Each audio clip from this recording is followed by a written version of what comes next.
Hi everyone, this is Mrs. Jordan. Today is Tuesday. We're on week 3. Remember, this packet is the packet you would have gotten last week. So this is day 2 of math, or day 2 this week, first day of math.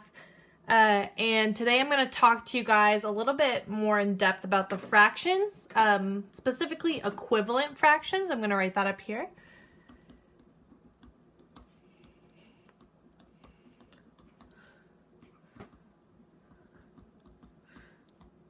Equivalent fractions.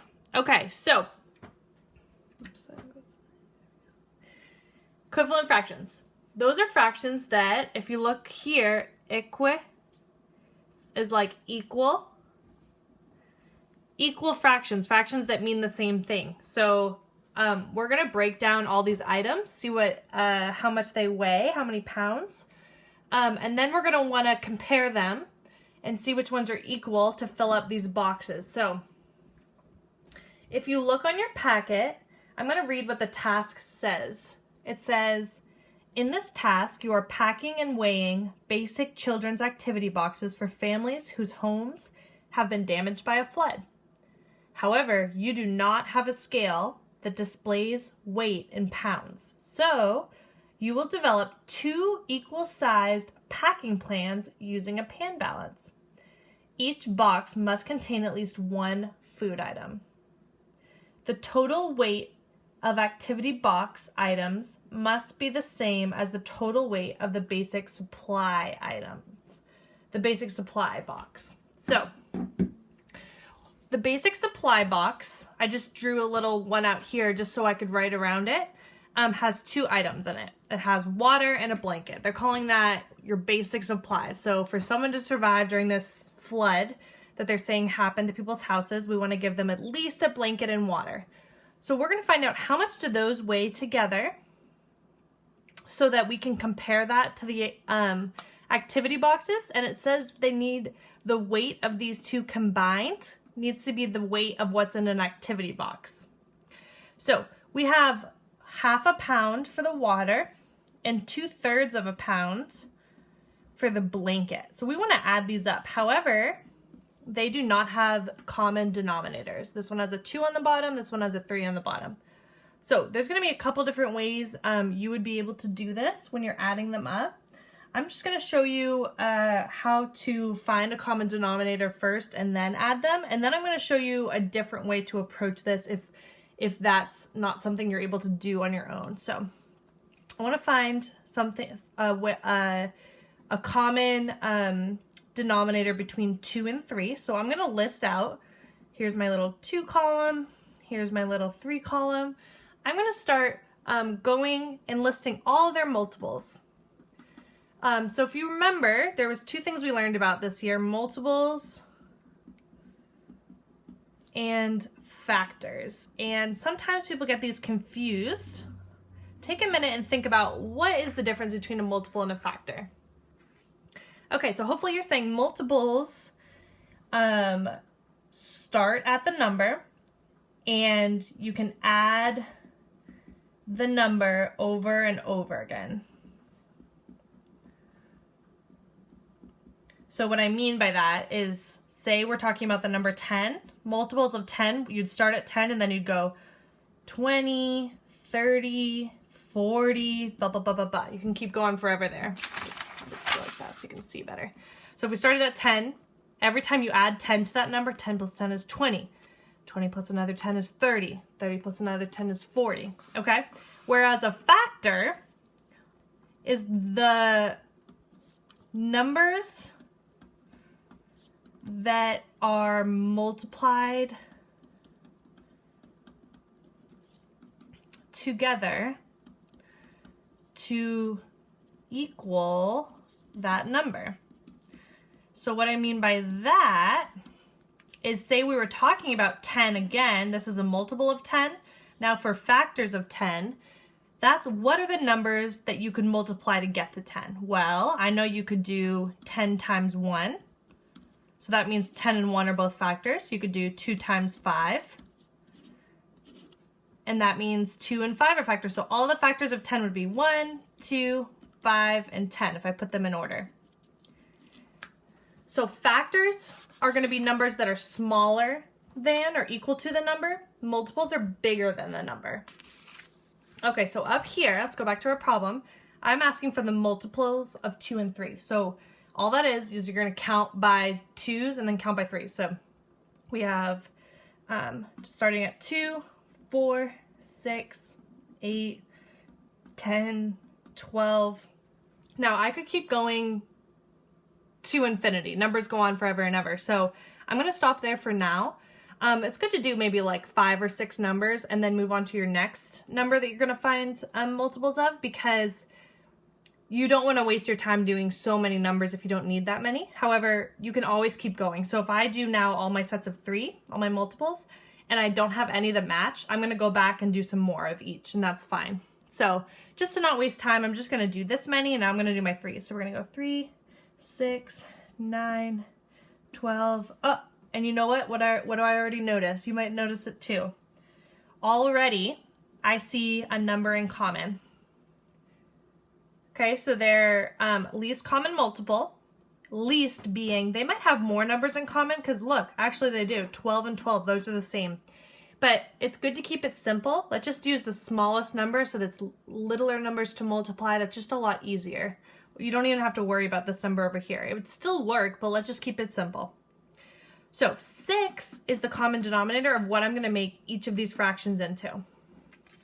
So I want to make 1/2 into a fraction with 6 on the bottom, and then I want to make 2/3 into a fraction with 6 on the bottom. So that way when I add them up, you can keep the bottom the same and just add the tops.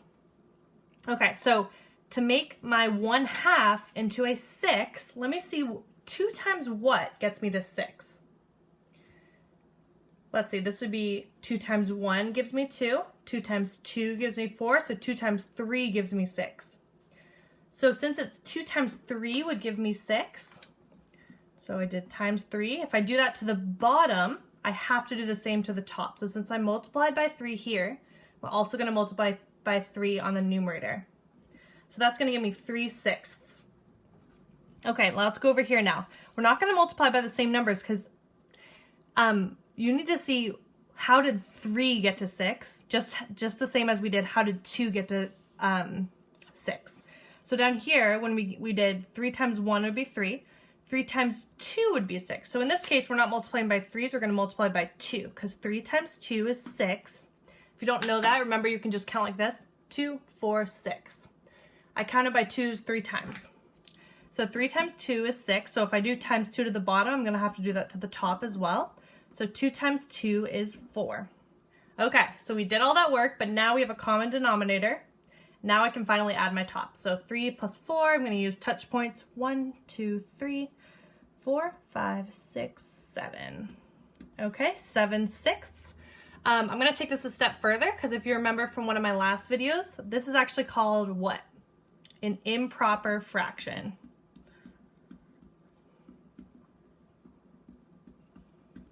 Okay, so since this is an improper fraction, I'm going to simplify it. And there's a couple ways to do that. I'm going to do the way where you subtract a whole. So if I know the bottom is 6, 1 whole would be 6 out of 6. So if I'm subtracting 7 out of 6 minus 6 out of 6, I'm really just looking at the top, 7 minus 6, because I know I'm going to keep my bottoms the same. So if I know the bottom's the same, I'm really just doing 7 minus 6, and that's going to give us 1.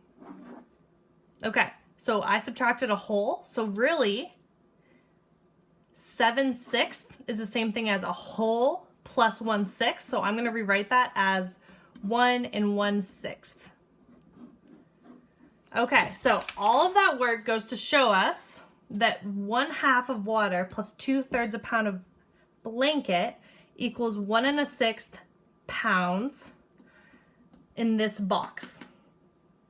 So it's a lot of work, but that's actually going to be really helpful for us, because now we're going to see when we make our activity box, we want our activity box to also equal 1 1/6 pounds. So when we add up these fractions here, we're going to want to add up a combination that gets me to 1 whole pound and 1/6. No more, no less, because it said in the directions they want it to be equal. So before I do that, I want to show you another way we could have done this. It's a little bit simpler. in case that was a little too complicated for you when you were watching. So I know that my activity box here, this is going to be my activity box. I know the ingredients in here, whatever I add up, has to equal the same as my basic supply box, which means there has to be in here a 1/2 pound and separately 2/3 of a pound. So I'm going to show you a simple way to make that happen. So if I just look here and I'm checking out how much everything weighs, I see a crayon has a 1/2 pound, and that's exactly what I'm looking for, because down here I said we need a 1/2 pound to match the water. So if I'm trying to find something that's 1/2 pound that's equal to this, crayon is the easiest solution here, right? It's already 1/2 pound. So I could put 1 crayon, because that's 1/2 pound, which matches. And then now, so I did my 1/2 pound requirement. Now I need to do my 2/3. Let's see if any of these fractions equal 2/3. Okay, they don't, but hopefully you noticed, okay, this fraction has a 3 on the bottom, just like this one.